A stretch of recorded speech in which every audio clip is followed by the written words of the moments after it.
ಉನ್ನತ ಶಿಕ್ಷಣ ಸಚಿವರಾದಂತ ಸುಧಾಕರ್ ಸಾಹೇಬ್ರೆ, ನಮ್ಮೆಲ್ಲರ ಹಿರಿಯರು ಮಾರ್ಗದರ್ಶಕರಾದಂತ ಮುಖ್ಯಮಂತ್ರಿಗಳ ರಾಜಕೀಯ ಕಾರ್ಯದರ್ಶಿಗಳಾದಂತಹ ನಸೀರ್ ಅಹಮದ್ ಸಾಹೇಬ್ರೆ, ವಿಶೇಷವಾಗಿ ನಿಮ್ಮೆಲ್ಲರ ಪ್ರೀತಿಗೆ ಪಾತ್ರರಾಗಿ ಕಳೆದ 20 ವರ್ಷಗಳಿಂದ ಮುಳಬಾಗಿಲು ಕ್ಷೇತ್ರದಲ್ಲಿ ತಮ್ಮದೇ ಆದಂತಹ ಸೇವೆ ಮಾಡೋದ್ರ ಮೂಲಕ ನಿಮ್ಮೆಲ್ಲರ ಹೃದಯವನ್ನು ಗೆದ್ದಂತಹ ಕೋಲಾರ ಕ್ಷೇತ್ರದ ಶಾಸಕರಾದಂತಹ ಕೊತ್ತೂರು ಮಂಜುನಾಥ್ ಅವರೇ,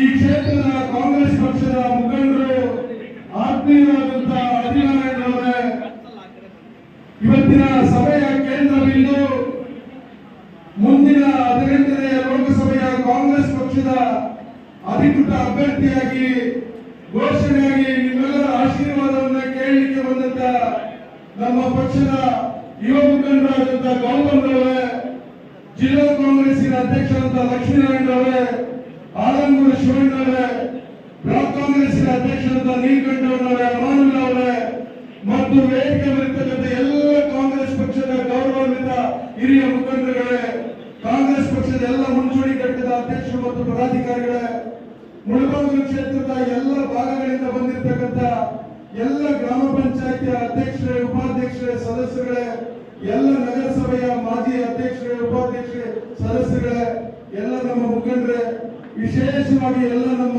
ಸಹೋದರಿಯರೇ, ತಾಯಂದಿರೇ, ಮಾಧ್ಯಮದ ಸ್ನೇಹಿತರೆ, ಈಗಾಗಲೇ ಸಭೆಯ ಉದ್ದೇಶವನ್ನ ಮತ್ತು ಕಾಂಗ್ರೆಸ್ ಪಕ್ಷದ ಕಾರ್ಯಕ್ರಮಗಳನ್ನ, ಕಾಂಗ್ರೆಸ್ ಪಕ್ಷದ ತತ್ವ ಸಿದ್ಧಾಂತಗಳನ್ನ ನಿಮ್ಮೆಲ್ಲರಿಗೂ ಕೂಡ ಮನಸ್ಸಿಗೆ ನಾಟುವ ರೀತಿಯಲ್ಲಿ ನಮ್ಮ ನಾಯಕರಾದಂತಹ ಸುರೇಶ್ ಅವರು ಮತ್ತು ಸುಧಾಕರ್ ಅವರು ಮತ್ತು ನಸೀರ್ ಅಹಮದ್ ಸಾಹೇಬರು ತಿಳಿಸಿಕೊಟ್ಟಿದ್ದಾರೆ.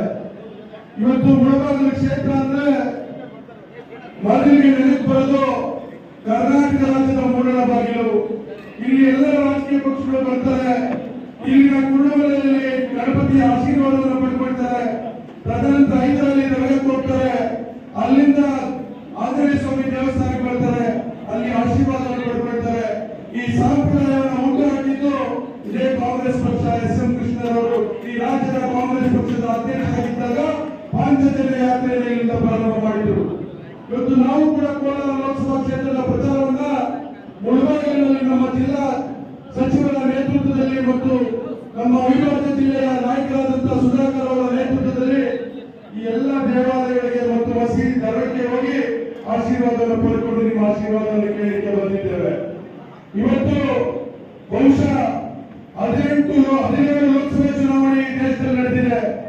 17 ಲೋಕಸಭೆ ಚುನಾವಣೆಯಲ್ಲಿ ಕೋಲಾರ ಲೋಕಸಭಾ ಕ್ಷೇತ್ರದಲ್ಲಿ 15 ಲೋಕಸಭೆ ಚುನಾವಣೆಯಲ್ಲಿ ಕಾಂಗ್ರೆಸ್ ಪಕ್ಷ ಗೆದ್ದಿದೆ. ಇದನ್ನು ನೀವೆಲ್ಲ ಕೂಡ ಅರ್ಥ ಮಾಡಿಕೊಳ್ಬೇಕು. ಇದನ್ನೆಲ್ಲ ಕೂಡ ನಾವು ಜನರಿಗೆ ತಿಳಿ ಹೇಳಬೇಕಾಗ್ತದೆ.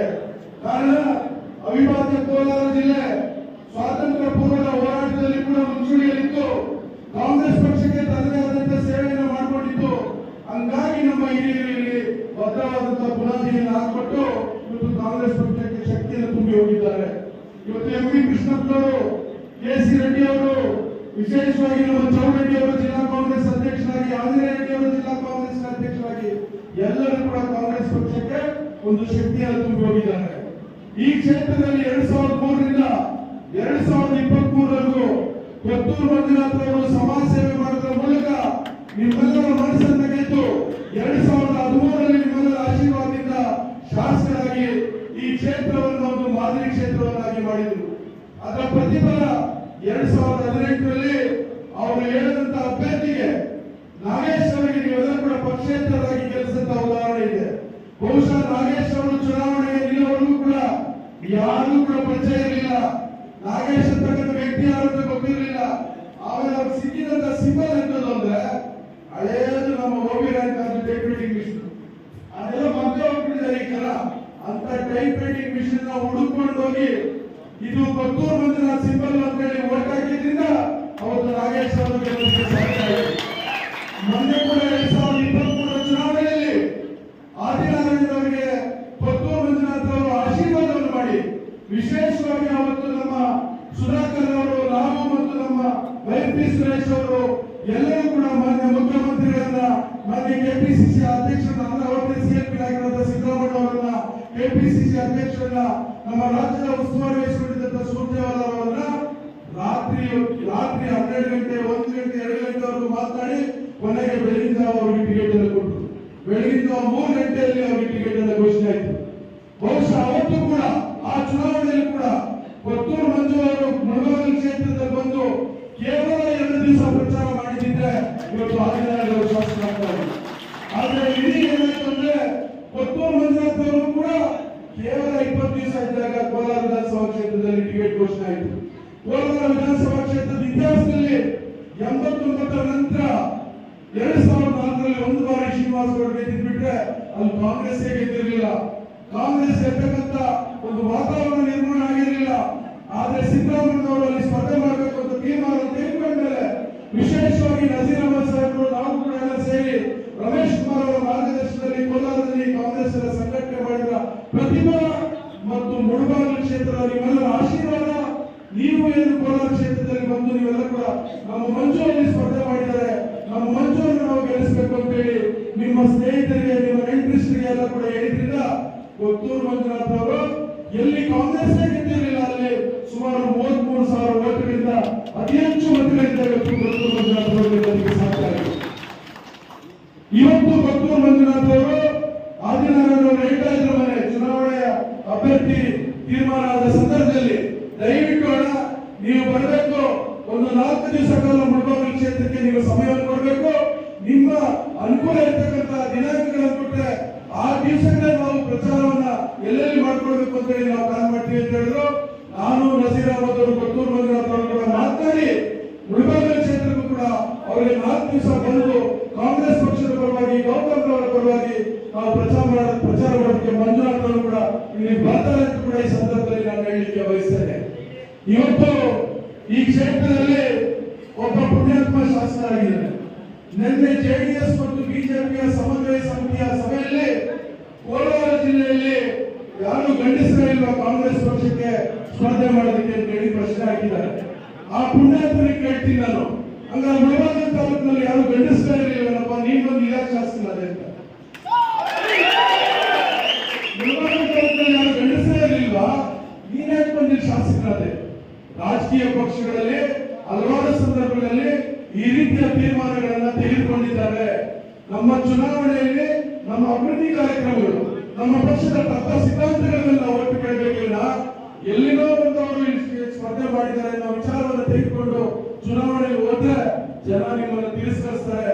ಯಾಕಂದ್ರೆ ಇಲ್ಲಿ ಈಗಾಗಲೇ ಚಿಂತಾಮಣಿ ಕ್ಷೇತ್ರದಲ್ಲಿ 2 ಬಾರಿ ಶಾಸಕರಾದ ಜೆ.ಕೆ. ಕೃಷ್ಣಾರೆಡ್ಡಿ ಅವರು, ಯಾವೂರಿನವರು, ಕೋಲಾರ ಕ್ಷೇತ್ರದಲ್ಲಿ 2 ಬಾರಿ ಶಾಸಕರಾಗಿರುವ ಉತ್ತಮ್ ಪ್ರಕಾಶ್ ಅವರು, ಯಾವೂರಿನವರು, ಮಾಲೂರಿನಲ್ಲಿ ಶಾಸಕರಾಗಿರುವ ಕೋಡಳ್ಳಿ ಮಂಜುವರು, ಯಾವೂರಿನವರು, ನನ್ನ ವಿರುದ್ಧ ಸ್ಪರ್ಧೆ ಮಾಡಿ ಸಿ.ಆರ್. ಮನೋಹರ್ ಅವರು MLC ಆಗಿದ್ರು, ಯಾವೂರಿನವರು ಎಲ್ಲ ಕೂಡ ಬರ್ತಿದೆ. ರಾಜಕಾರಣ ಕೋಲಾರ ಜಿಲ್ಲೆಯಲ್ಲಿ ನೀನೇನು ಹೇಳ್ಕೊಡ್ಬೇಕಾಗಿಲ್ಲ, ಅದರಲ್ಲೂ ಮುಳಬಾಗಿಲು ತಾಲೂಕು ಜನತೆಗೆ ನೀನೇನು ಪಾಠ ಕಲಿಸಬೇಕಾಗಿಲ್ಲ.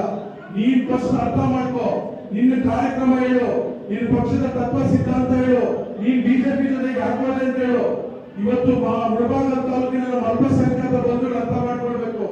ಸಿದ್ದರಾಮಯ್ಯ ಭವಿಷ್ಯ ಹೇಳಿದ್ರು ಜೆಡಿಎಸ್ ಬಿಜೆಪಿಯ ಬಿ ಟೀಮ್ ಅಂತ ಹೇಳಿ. ಆದ್ರೆ ಇವರು ಜೆಡಿಎಸ್ ನವರು ಎಲ್ಲ ಅಲ್ಪಸಂಖ್ಯಾತರಿಗೆ ಮಂಕ್ ಬೂದಿಯನ್ನು ಹಾಕಿ ನಾವು ಜಾತ್ಯತೀತ ತತ್ವಗಳ ಮೇಲೆ ಪಾರ್ಟಿ ಕಟ್ಟಿರ್ತಕ್ಕಂಥವ್ರು, ನಮ್ಮ ತತ್ವ ಸೆಕ್ಯುಲರ್ ಅನ್ನು ಉಳಿಸ್ತಕ್ಕಂಥದ್ದು, ಎಲ್ಲ ಜಾತಿ ವರ್ಗದವರನ್ನು ಒಟ್ಟಾಗಿ ತೆಗೆದುಕೊಂಡು ಹೋಗೋದು ಅಂತ ಹೇಳಿ ಇಲ್ಲಿ ಅಲ್ಪಸಂಖ್ಯಾತರಿಗೆ ಮೋಸ ಮಾಡಿ ಓಡ್ಕೊಂಡು ಹೋಗಿ ಇವತ್ತು ಶಾಸಕರಾಗಿದೆಯಲ್ಲ. ಮೊದಲು ಅಲ್ಪಸಂಖ್ಯಾತರು ಉತ್ತರ ಕೊಟ್ಟು, ಆಮೇಲೆ ನಮ್ಮ ಅಭ್ಯರ್ಥಿ ಯಾವರಿಂದ ಬಂದ್ರು ಅಂತ ಕೇಳು. ನಮ್ಮ ಅಭ್ಯರ್ಥಿ ಒಬ್ಬ ಸಾಮಾನ್ಯ ಕುಟುಂಬದಿಂದ ಬಂದಂತವರು, ಇವತ್ತು ಬಿ ಪದವಿಯನ್ನು ಪಡೆದುಕೊಂಡಂತ ಒಬ್ಬ ಸುಶಿಕ್ಷಿತ ಯುವ ಮುಖಂಡ ಆತ. NSY ಅಲ್ಲಿ ಕೆಲಸ ಮಾಡಿ, ಯೂತ್ ಕಾಂಗ್ರೆಸ್ ಅಲ್ಲಿ ಕೆಲಸ ಮಾಡಿ, ಕೆಪಿಸಿಸಿಯ ಪ್ರಧಾನ ಕಾರ್ಯದರ್ಶಿಯಾಗಿ ಇವತ್ತು ಬೆಂಗಳೂರು ನಗರ ಜಿಲ್ಲೆಯ ಜಿಲ್ಲಾ ಕಾಂಗ್ರೆಸ್ ಅಧ್ಯಕ್ಷರಾಗೋದ್ರೆ ಅಷ್ಟು ಸುಲಭದ ಮಾತಲ್ಲ. ಬೆಂಗಳೂರು ನಗರ ಜಿಲ್ಲೆ ಅಂದ್ರೆ ಕೇಂದ್ರ ಸೆಂಟ್ರಲ್ ಕಾನ್ಸ್ಟಿಟ್ಯೂನ್ಸಿ. 3 ಜನ ಮಂತ್ರಿಗಳಿದ್ದಾರೆ. ಯಾರು KJ ಜಾರ್ಜ್ ಅವರು ಇದ್ದಾರೆ, ದಿನೇಶ್ ಗುಂಡೂರಾವ್ ಇದ್ದಾರೆ, ನಮ್ಮ ಸಮೀರ್ ಅಹಮದ್ ಇದ್ದಾರೆ, ರಿಸ್ವಾನ್ ಅರ್ಷದ್ ಇದ್ದಾರೆ ಮತ್ತು ಹರೀಶ್ ಇದ್ದಾರೆ. ಅಂತ ಕ್ಷೇತ್ರದಲ್ಲಿ ಅವರು ಗುರುಸಿ ಜಿಲ್ಲಾ ಕಾಂಗ್ರೆಸ್ ಅಧ್ಯಕ್ಷ ಮಾಡಿದ್ದಾರೆ ಅಂದ್ರೆ ನೀವು ಅರ್ಥ ಮಾಡ್ಕೊಳ್ಳಿ ಅವರ ಗುಣ ಎಂತಿರ್ಬೋದು, ಅವ್ರ ಸಂಘಟನೆಯ ಶಕ್ತಿ ಎಂತಿರ್ಬೋದು, ಅವ್ರು ಯಾವ ರೀತಿ ಜನರನ್ನ ವಿಶ್ವಾಸ ತೆಗೆದುಕೊಂಡು ಹೋಗ್ತಾರೆ, ಕಾರ್ಯಕರ್ತರ ವಿಶ್ವಾಸ ತೆಗೆದುಕೊಂಡು ಹೋಗ್ತಾರೆ ಅಂತ ನೀವೆಲ್ಲ ಅರ್ಥ ಮಾಡ್ಕೊಂಡು ಇವತ್ತು ವಿಶೇಷವಾಗಿ ನಮ್ಮ ನಾಯಕರ ಗ್ಯಾರಂಟಿ ಯೋಜನೆಗಳ ಬಗ್ಗೆ, ಈ ಗ್ಯಾರಂಟಿ ಯೋಜನೆಗಳನ್ನ ಜಾರಿ ಮಾಡ್ತೀವಿ ಅಂತ ಹೇಳಿದಾಗ ಬಿಜೆಪಿಯವರು ಮೋದಿಯಿಂದ ಹಿಡಿದು ಎಲ್ಲ ರಾಜ್ಯದ ನಾಯಕರು ಕೂಡ ಕಾಂಗ್ರೆಸ್ಗೆ ಈ ಗ್ಯಾರಂಟಿಗಳನ್ನು ಅನುಷ್ಠಾನ ಮಾಡಕ್ಕೆ ಸಾಧ್ಯ ಇಲ್ಲ, ಯಾವುದನ್ನ ಮಾಡೋದಕ್ಕೆ ಸಾಧ್ಯ ಇಲ್ಲೋ ಅಂತದನ್ನ ಇವರು ಘೋಷಣೆ ಮಾಡಿದ್ದಾರೆ. ಇವೆಲ್ಲ ಕೂಡ ಮೋಸ ಮಾಡಿಕೊಟ್ಟಿದ್ದಾರೆ ಕಾಂಗ್ರೆಸ್ ಅವರು ಅಂತ ಹೇಳಿದ್ರು. ಆದ್ರೆ ಇವತ್ತು ಆ ಗ್ಯಾರಂಟಿ ಯೋಜನೆಗಳನ್ನ ಅಧಿಕಾರಕ್ಕೆ ಬಂದ ಮೊದಲನೇ ದಿವಸ ಕ್ಯಾಬಿನೆಟ್ ಮೀಟಿಂಗ್ ಅಲ್ಲಿ ತೀರ್ಮಾನವನ್ನು ತೆಗೆದುಕೊಂಡಂತ ಏಕೈಕ ನಾಯಕ ಯಾರಾದ್ರೂ ಇದ್ರೆ ಅದು ನಮ್ಮ ರಾಜ್ಯದ ಮುಖ್ಯಮಂತ್ರಿ ಬಡವರ ಬಂಧು ಸಿದ್ದರಾಮಯ್ಯ. ಇವತ್ತು ಎಲ್ಲ 5 ಗ್ಯಾರಂಟಿಗಳನ್ನು ಅನುಷ್ಠಾನ ಮಾಡಿ ಇಡೀ ಇವತ್ತು ದೇಶಕ್ಕೆ ಕರ್ನಾಟಕವನ್ನ ಒಂದು ಮಾದರಿ ರಾಜ್ಯವನ್ನಾಗಿ ಇವತ್ತು ಸಿದ್ದರಾಮಯ್ಯ ಅವರು, ಡಿ ಕೆ ಶಿವಕುಮಾರ್ ಅವರ ನೇತೃತ್ವದಲ್ಲಿ ಇವತ್ತು ಮಾಡಿ ತೋರಿಸಿದ್ದಾರೆ. ಸಿದ್ದರಾಮಯ್ಯ ಅವರ ವಿಶೇಷವಾದ ನಂಬಿಕೆ ಈ ಜನಕ್ಕೆ, ವಿಶೇಷವಾದ ನಂಬಿಕೆ ಯಾಕೆ ಅಂದ್ರೆ 2003ರಿಂದ 2018ರವರೆಗೂ ಈ ರಾಜ್ಯದ ಮುಖ್ಯಮಂತ್ರಿಯಾಗಿ ಅವರು ಯಾವ ರೀತಿ ಆಡಳಿತವನ್ನು ಕೊಟ್ಟರು, ಯಾವ ರೀತಿ ಎಲ್ಲ ಜಾತಿ ವರ್ಗದ ಧರ್ಮದ ಜನರನ್ನು ಒಟ್ಟಾಗಿ ತೆಗೆದುಕೊಂಡು ಹೋದ್ರು, ಯಾವ ರೀತಿ ಆಶ್ವಾಸನೆಗಳನ್ನು ಕೊಟ್ಟಿದ್ದನ್ನು ಈಡೇರಿಸಿದ್ರು, ಆ ಎಲ್ಲ ನಂಬಿಕೆಗಳಿಂದ ಇವತ್ತು 136 ಸೀಟುಗಳನ್ನು ಗೆಲ್ಲೋದಕ್ಕೆ ಸಾಧ್ಯ ಆಯಿತು. ಆ ವಿಶ್ವಾಸದಿಂದ ಇವತ್ತು ಮತ್ತೆ ಜನ ನಮ್ಮ ಮೇಲೆ ವಿಶ್ವಾಸ ಇಟ್ಟು ಇವತ್ತು ಸೀಟುಗಳನ್ನು ಗೆಲ್ಲಿಸಿಕೊಂಡಿದ್ದಾರೆ. ಇವತ್ತು ಬಿಜೆಪಿ ಅಪಪ್ರಚಾರ ಮಾಡ್ತಾ ಇದ್ದಾರೆ, ಕಾಂಗ್ರೆಸ್ಗೆ ವೋಟ್ ಹಾಕಿದ್ದಾರೆ, ಕಾಂಗ್ರೆಸ್ ಅಂದ್ರೆ ಈ ಚುನಾವಣೆ ಆದ್ಮೇಲೆ ಈ ಸರ್ಕಾರ ಉಳಿಯೋದಿಲ್ಲ ಅಂತೇಳಿ. ಈ ಸರ್ಕಾರ ಉಳಿದಿದ್ರೆ ಗ್ಯಾರಂಟಿ ಯಾರು ಬರೋರು, ನಮ್ಮ ಬಡವರಿಗೆ, ನಮ್ಮ ಹೆಣ್ಮಕ್ಳು ಕೊಟ್ಟಿರೋ ಯೋಜನೆಗಳನ್ನ ಮುಂದುವರಿಸಿಕೊಂಡು ಹೋಗೋದು. ಈ ಸರ್ಕಾರ ಉಳಿಬೇಕು ಬೇಕೋ, ಈ ಸರ್ಕಾರ ಉಳಿಬೇಕು ಬೇಡ, ಗಟ್ಟಿಯಾಗಿ ಮಾತಾಡಿ. ಈ ಗ್ಯಾರಂಟಿ ಯೋಜನೆಗಳನ್ನ ಮುಂದುವರಿಸಿಕೊಂಡು ಹೋಗ್ಬೇಕು ಬೇಕೋ. ಆದ್ರಿಂದ ನಮ್ಮ ಕಾರ್ಯಕರ್ತರು ಏನ್ ಮಾಡ್ಬೇಕು ಅಂದ್ರೆ, ನೀವೆಲ್ಲ ಕೂಡ ಕೇವಲ 25 ದಿವಸ ಮಾತ್ರ ಉಳ್ಕೊಂಡಿದೆ. 25 ಇಲ್ಲ, 26ನೇ ತಾರೀಕು ಲೆಕ್ಕ ಅಲ್ಲ, ಇವತ್ತು ಆಗೋಯ್ತು. ಇನ್ ಕೇವಲ 24 ದಿವಸ ಇದೆ. ಪ್ರತಿ ಮನೆಗೂ ಹೋಗ್ಬೇಕು. ಗ್ಯಾರಂಟಿ ಯೋಜನೆಗಳು ಏನ್ ಬಂದಿದ್ದಾವೆ ಅವೆಲ್ಲವೂ ತಲುಪಿದೆಯಾ ಎಲ್ಲ ಕೇಳಬೇಕು. ಅವೆಲ್ಲವೂ ತಲುಪಿದ್ರೆ ಈಗ ಎಷ್ಟು ನಿಮ್ಗೆ ಆದಾಯ ಬರ್ತಾ ಇದೆ ಅಂತ ಕೇಳಬೇಕು. ಒಂದು ಕುಟುಂಬಕ್ಕೆ ಕನಿಷ್ಠ ಇವತ್ತು 4ರಿಂದ 5 ಸಾವಿರ ರೂಪಾಯಿ ಬರ್ತಾ ಇದೆ. 2,000 ರೂಪಾಯಿ ಗೃಹಲಕ್ಷ್ಮಿ ಯೋಜನೆಯಿಂದ ಬರ್ತಾ ಇದೆ. ಕನಿಷ್ಠ 500ರಿಂದ 1,000, 1,500 ಇವತ್ತು ಗೃಹ ಜ್ಯೋತಿಯಿಂದ ಬರ್ತಾ ಇದೆ. ಕನಿಷ್ಠ 500ರಿಂದ 1,000 ರೂಪಾಯಿ ಇವತ್ತು ಅನ್ನಭಾಗ್ಯ ಯೋಜನೆಯಿಂದ ಬರ್ತಾ ಇದೆ. ಇವತ್ತು ಶಕ್ತಿ ಯೋಜನೆಯಲ್ಲಿ ನಮ್ಮ ಹೆಣ್ಮಕ್ಳು ಪ್ರಯಾಣ ಮಾಡೋದ್ರ ಮೂಲಕ ಕನಿಷ್ಠ ತಿಂಗಳಿಗೆ ಒಂದು 500 ರೂಪಾಯಿ ಉಳಿತಾಯ ಮಾಡ್ತಾ ಇದ್ದಾರೆ. ಈ ಉಳಿತಾಯ ಆಗೋದೆಲ್ಲ ಕೂಡ ಅವ್ರ ಕುಟುಂಬದ ಆದಾಯವಾಗಿ ಪರಿವರ್ತನೆ ಆಗ್ತಾ ಇದೆ. ಆ ಕುಟುಂಬದ ಆದಾಯವನ್ನ ಮತ್ತೆ ಅವರು ಕುಟುಂಬದ ಏಳಿಗೆಗಾಗಿ, ಕುಟುಂಬದ ಅಭಿವೃದ್ಧಿಗಾಗಿ, ಮಕ್ಕಳ ವಿದ್ಯಾಭ್ಯಾಸಕ್ಕಾಗಿ, ಇನ್ನಿತರ ವಿಚಾರಗಳಿಗಾಗಿ ಅವರು ಬಳಕೆ ಮಾಡಿಕೊಳ್ತಾ ಇದ್ದಾರೆ. ಇದನ್ನ ನಾವು ಪ್ರಚಾರ ಮಾಡೋದ್ರ ಮೂಲಕ ಈ ಸರ್ಕಾರ ಉಳಿಬೇಕು. ಸಿದ್ದರಾಮಯ್ಯ ಅವರು, ಡಿ ಕೆ ಶಿವಕುಮಾರ್ ನೇತೃತ್ವದ ಸರ್ಕಾರ ಉಳಿಬೇಕು. ಈ ಗ್ಯಾರಂಟಿ ಯೋಜನೆಗಳು 5 ವರ್ಷ ಮುಂದುವರಿಬೇಕು ಮತ್ತು ಜಾತ್ಯತೀತ ತತ್ವಗಳನ್ನು ಕಾಪಾಡಿಕೊಂಡು ಹೋಗಬೇಕು. ಎಲ್ಲ ಜಾತಿ ವರ್ಗದವರನ್ನ ನೆಮ್ಮದಿಯಿಂದ ಬಾಳ್ತಕ್ಕಂಥ, ಬದುಕತಕ್ಕಂಥ ವಾತಾವರಣವನ್ನು ನಿರ್ಮಾಣ ಮಾಡಬೇಕು. ವಿಶೇಷವಾಗಿ ನಮ್ಮ ದಲಿತ ಸಮುದಾಯ ಇವತ್ತು ಅರ್ಥ ಮಾಡಿಕೊಳ್ಬೇಕು. ನಾವು ಬಂದಿರಲೇ ಸಂವಿಧಾನವನ್ನು ತೆಗೆಯಲಿಕ್ಕೆ ಅಂತ ಹೇಳ್ತಾರೆ ಬಿಜೆಪಿಯವರು. ನಾವು ಬಂದಿರಲೇ ಸಂವಿಧಾನವನ್ನು ಬದಲಾವಣೆ ಮಾಡೋದಕ್ಕೆ ಅಂತ ಹೇಳ್ತಾರೆ. ನಾವು ಅದಕ್ಕೆ ಈ ಚುನಾವಣೆಯಲ್ಲಿ ಉತ್ತರ ಕೊಡೋದ್ರ ಮೂಲಕ ಸಂವಿಧಾನವನ್ನು ತೆಗೆಯಲಿಕ್ಕೆ ನಾವು ಬಿಡೋದಿಲ್ಲ. ಸಂವಿಧಾನವನ್ನು ಉಳಿಸ್ಕೊಂಡು ಹೋಗ್ತೀವಿ. ಬಾಬಾ ಸಾಹೇಬ್ ಅಂಬೇಡ್ಕರ್ ಅವರು ಕೊಟ್ಟರೆ ಸಂವಿಧಾನದಿಂದ ಇವತ್ತು ದೇಶ ಒಗ್ಗಟ್ಟಾಗಿ ಹೋಗ್ತಾ ಇದೆ ಅಂತ ನೀವೆಲ್ಲ ಕೂಡ ಹೇಳಬೇಕಾಗ್ತದೆ. ಹಂಗಾಗಿ ಕಾಂಗ್ರೆಸ್ ಪಕ್ಷದ ಮೇಲೆ ದೊಡ್ಡ ಜವಾಬ್ದಾರಿ ಇದೆ. ಇವತ್ತು ಕಾಂಗ್ರೆಸ್ ಪಕ್ಷದ ಮೇಲೆ ಈ ದೇಶವನ್ನು ರಕ್ಷಣೆ ಮಾಡತಕ್ಕಂಥ ಜವಾಬ್ದಾರಿ ಇದೆ. ಇಂದಿರಾ ಗಾಂಧಿ ಅವರು ನಾವು ಕಳ್ಕೊಂಡ್ವಿ, ರಾಜೀವ್ ಗಾಂಧಿ ಅವರು ಕಳ್ಕೊಂಡ್ವಿ. ಇವತ್ತು ಎಲ್ಲವನ್ನ ಲೆಕ್ಕಿಸಿದೆ, ಪ್ರಾಣವನ್ನು ಲೆಕ್ಕಿಸಿದೆ. ಇವತ್ತು ಸುಮಾರು 2 ಬಾರಿ ಪಾದಯಾತ್ರೆಯನ್ನು ರಾಹುಲ್ ಗಾಂಧಿ ಅವರು ಮಾಡಿದ್ರು. ಯಾಕೆ ಮಾಡಿದ್ರು? ಈ ದೇಶದ ಸಂಸ್ಕೃತಿಯನ್ನು ಉಳಿಸ್ಕೊಂಡು ಹೋಗ್ಬೇಕು, ಈ ದೇಶದ ಏಕತೆಯನ್ನು ಕಾಪಾಡಿಕೊಂಡು ಹೋಗ್ಬೇಕು, ಈ ದೇಶದ ಸಾರ್ವಭೌಮತೆಯನ್ನು ಕಾಪಾಡಿಕೊಂಡು ಹೋಗ್ಬೇಕು. ಎಲ್ಲ ಜಾತಿ ವರ್ಗದವರು ನೆಮ್ಮದಿಯಾಗಿ ಬದುಕಬೇಕು, ಬಾಳ್ಬೇಕು ಅಂತಕ್ಕಂಥ ಸಂದೇಶವನ್ನು ಇಟ್ಕೊಂಡು ಇವತ್ತು ರಾಹುಲ್ ಗಾಂಧಿ ಅವರು 1000 ಕಿಲೋಮೀಟರ್ 2 ಬಾರಿ ಯಾತ್ರೆ ಮಾಡಿದ್ರು. ಇವತ್ತು ರಾಹುಲ್ ಗಾಂಧಿ ಅವರಿಗೆ ನಾವೇನ್ ಕೊಡುಗೆ ಕೊಡ್ತೀವಿ? ನಾವು ಪಾರ್ಲಿಮೆಂಟ್ ಎಲೆಕ್ಷನ್ ನಮ್ಮ ಬಹುಮತವನ್ನು ಗೆಲ್ಲಿಸೋದ್ರ ಮೂಲಕ ಇವತ್ತು ರಾಹುಲ್ ಗಾಂಧಿ ಅವರಿಗೆ ಕೊಡುಗೆ ಕೊಡೋದ್ರ ಮೂಲಕ ನೀವು ಕಾಂಗ್ರೆಸ್ ಪಕ್ಷಕ್ಕೆ ಶಕ್ತಿಯನ್ನು ತುಂಬಬೇಕು. ವಿಶೇಷವಾಗಿ ಕೊತ್ತೂರು ಮಂಜಣ್ಣನವರ ಮಾರ್ಗದರ್ಶನದಲ್ಲಿ, ಆದಿನಾರಾಯಣರವರ ನಾಯಕತ್ವದಲ್ಲಿ, ನಮ್ಮ ಬ್ಲಾಕ್ ಕಾಂಗ್ರೆಸ್ ಅಧ್ಯಕ್ಷರ ಒಂದು ಅಧ್ಯಕ್ಷತೆಯಲ್ಲಿ ಎಲ್ಲ ನಮ್ಮ ಮುಖಂಡರು ಒಗ್ಗಟ್ಟಾಗಿ ಕೆಲಸ ಮಾಡಬೇಕು.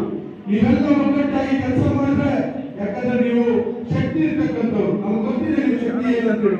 ನೀವೆಲ್ಲ ಒಗ್ಗಟ್ಟಾಗಿ ಕೆಲಸ ಮಾಡಿದ್ರೆ ಮುಳಬಾಗಿಲು ಒಂದೇ ಕ್ಷೇತ್ರದಲ್ಲಿ ಇವತ್ತು 1 ಲಕ್ಷ ವೋಟ್ ಅನ್ನು ಕೊಡಿಸ್ತಕ್ಕಂಥ ಶಕ್ತಿ ಯಾರಾದ್ರೂ ಇದ್ರೆ ಅದು ಮುಳಬಾಗಿಲು ತಾಲೂಕು.